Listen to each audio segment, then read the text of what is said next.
बिस्मिल्लाहिर्रहमानिर्रहीम। अस्सलाम वालेकुम। This is Aftab Nasir G D student. Next number exercise 7.4 और उसका क्वेश्चन नंबर 9 है। क्वेश्चन नंबर 9 की स्टेटमेंट को अच्छे समझते हैं। बड़ा आसान काम है। Find the nth term of a GP. यहाँ पर उसने सिंपल कह दिया कि आपने nth टर्म फाइंड करनी है। मतलब वो कहता है कि आपने an फाइंड करना है। इतनी बात कर दी। फिर कहता है कि इफ़ a5 मतलब जो fifth term over third term is equal to 4/9। यहाँ पर कहता है कि A5/A3 इक्वल है 4/9 एंड A2 इक्वल है 4/9। ये भी लिख लेते हैं साथ कि A5 और A3 जो है वो है 4/9 4/9 और यहाँ पर A2 जो है वो क्या है 4/9। ठीक हो गया। अब यहाँ पर उसने क्लियर कह दिया है कि ये जो A2 है वो भी 4/9 और A5/A3 जो है ये भी 4/9 है। अब इसकी मदद से हमने फाइंड करनी है nth टर्म। जब हम nth टर्म फाइंड करते हैं, थोड़ा सा मैं थ्योरी बता देता हूँ, एक स्टोरी बता देता हूँ कि हमने करना है इसमें क्या है।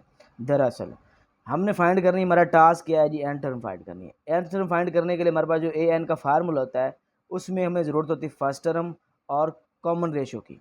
ना तो हमारे पास फर्स्ट टर्म है ना ही कॉमन रेशो है। तो सबसे पहले हमारा काम इधर क्या होगा कि हम फर्स्ट टर्म फाइंड करेंगे इन्हीं का इस्तेमाल करते हुए, फिर हम कॉमन रेशो फाइंड करेंगे इसी का इस्तेमाल करते हुए। तो फिर दोनों चीज़ें मिल जाएंगी तो हम an को जो nth टर्म का फार्मूला है वो लगाएंगे और वहाँ से इसकी nth टर्म फाइंड कर लें बड़ी आसानी से। तो सबसे पहले जो चीज़ हमारे पास गिवन है वो क्या है जी, A5। तो यहाँ पर A5 जो है A5/A3 इज इक्वल टू 4/9। ये हो गया। अब यहाँ पर देखें, यहाँ पर A5 है ना, तो A5 के लिए इसका फार्मूला क्या बनेगा, याद रखना है यहाँ पर कि जब an की बात करते हैं तो ये इसकी जनरल टर्म में हमारे पास ARn-1 बनता है। तो इससे मुराद क्या है कि हमारे पास जो nth टर्म है ना, nth टर्म उसके लिए a और कॉमन रेशो जो होती है उसकी जो पावर है वो इसमें से एक कम होती है। इसी तरह अगर मैं A1 लेता हूँ ना, A1, तो यहाँ पर हमारे पास सिर्फ a आएगा। और जब मैं A2 की बात करता हूँ तो मेरे पास क्या आएगा, A⁻1 या AR आएगा। इसी तरह अगर मैं A3 की बात करता हूँ ना तो यहाँ पर पावर इसकी क्या आती है, 3 में से एक काम करें तो 2 आती है। इसी तरह जो इसमें जौन सी टर्म होगी उसमें आर में से, उसमें आर की वैल्यू में से या आर की पावर जो है उसमें से एक काम किया जाएगा। A2 होगा तो आर की वैल्यू 1 होगी, A3 होगा आर की वैल्यू 2 होगी, A5 होगा तो आर की वैल्यू यहाँ पर क्या होनी चाहिए, 4। तो यहाँ पर A5 के लिए मैं इसी को इसकी जनरल टर्म को देखते हुए देखूँ तो यहाँ इसके फार्मूला क्या बनेगा, A5 के लिए AR⁻4। ठीक हो गया।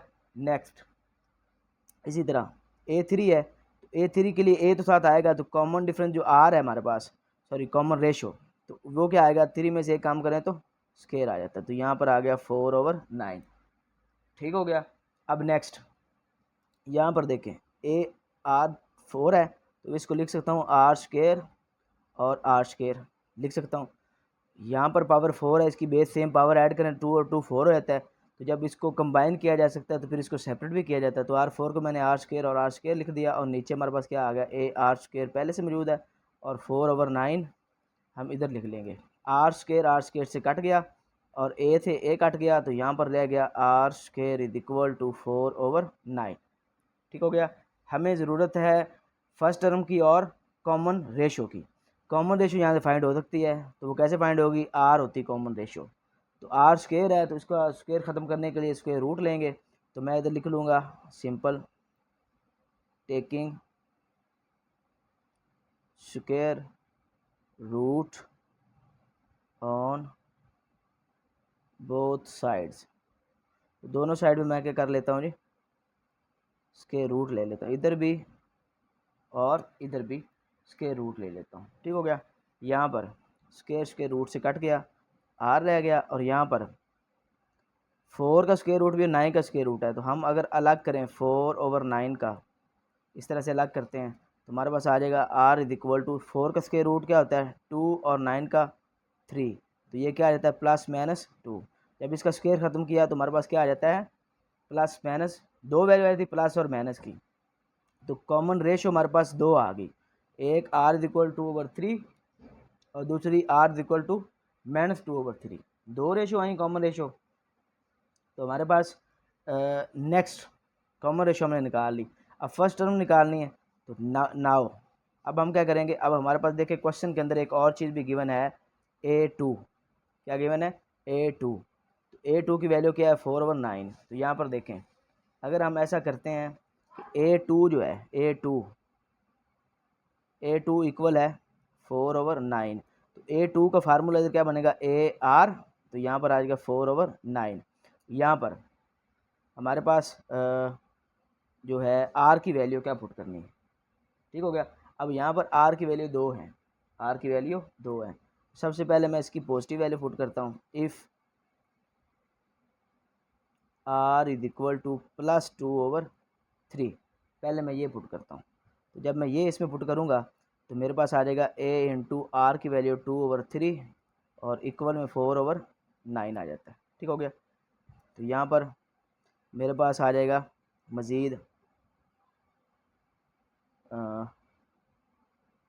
ए, यहाँ पर देखें 3 जो वो डिवाइड हो रहा है और दूसरे पे ले जाएंगे तो मल्टीप्लाई हो जाएगा, यहाँ 2 मल्टीप्लाई हो रहा है दूसरे पे ले जाएंगे तो डिवाइड हो जाता है। तो यहाँ हमारे पास 4/9 पहले ही है, 3 इधर से इस साइड पे आया तो मल्टीप्लाई हो गया, 2 डिवाइड हो गया, इस तरह से, ठीक हो गया। तो यहाँ पर 2 1 2 2 2 4, 3 1 3 3 3 9, तो यहाँ पर ए क्या आ गया 2/3, ठीक हो गया। ए की वैल्यू में क्या मिल गई 2/3, जब मैंने आर को +2/3 रखा उस वक्त मुझे ए की वैल्यू क्या मिल गई 2/3, ठीक हो गया। अब मैं आर को नेगेटिव वैल्यू आर की रखूँगा और फिर वहाँ से ए की वैल्यू निकालूँगा, ठीक हो गया जी। नेक्स्ट हमने इसमें आर की वैल्यू क्या रखनी है, आर की वैल्यू लिखेंगे यहाँ पर, नेक्स्ट जो हो गई वो मैं लिखता हूँ -2/3। जब मैं आर की वैल्यू सेकंड टर्म के फार्मूले के अंदर पुट करता हूँ -2/3, तो मुझे क्या मिलता है ए इंटू आर की जगह पुट करेंगे -2/3 और इक्वल में मेरे पास है 4/9। तो यहाँ पर ए जो है वैसे रह जाएगा, अब ये -2/3 3 डिवाइड हो रहा है, दूसरे पे ले जाएंगे तो मल्टीप्लाई हो जाएगा, 2 डिवाइड मल्टीप्लाई इधर आकर डिवाइड हो जाता है, तो यहाँ पर आ जाएगा 4/9 मल्टीप्लाई, यहाँ पर 3 नोमिनेटर में चला जाएगा और ये नोमिनेटर वाला 2 इधर डिनोमिनेटर में, माइनस शुरू में आ जाती है, ठीक हो गया।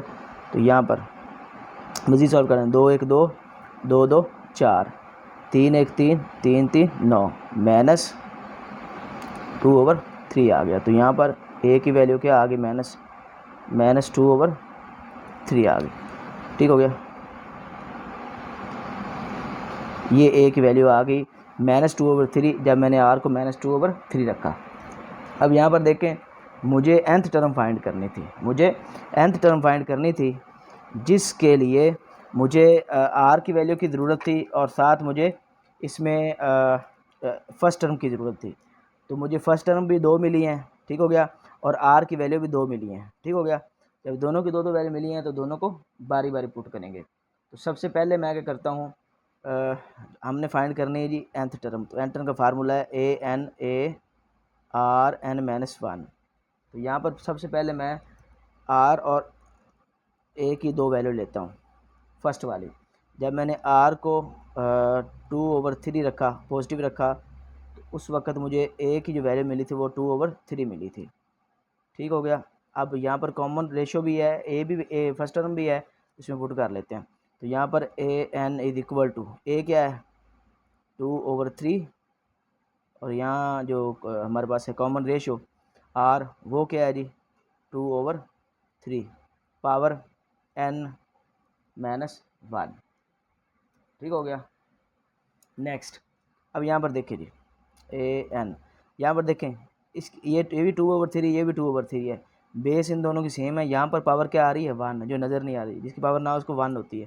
तो जब बेस सेम होती है जो पावर क्या कर लेते हैं जी ऐड कर लेते हैं, पावर क्या कर लेते हैं ऐड, इधर 1 है उधर n-1 है तो n-1 आ जाएगा, ठीक हो गया। -1 + 1 से कट गया, तो यहाँ पर आ जाता है AN 2/3 AN। तो ये हमारे पास nth टर्म आ गई जब मैंने r को 2/3 रखा था और फर्स्ट टर्म मुझे 2/3 मिली थी, उस वक्त ये आ जाती है ए एन की वैल्यू, मतलब nth टर्म आ जाती है। लेकिन जब मैंने if R is equal to -2/3, जब मैंने आर को -2/3 रखा, उस वक्त मुझे ए की वैल्यू क्या मिलती है, -2/3।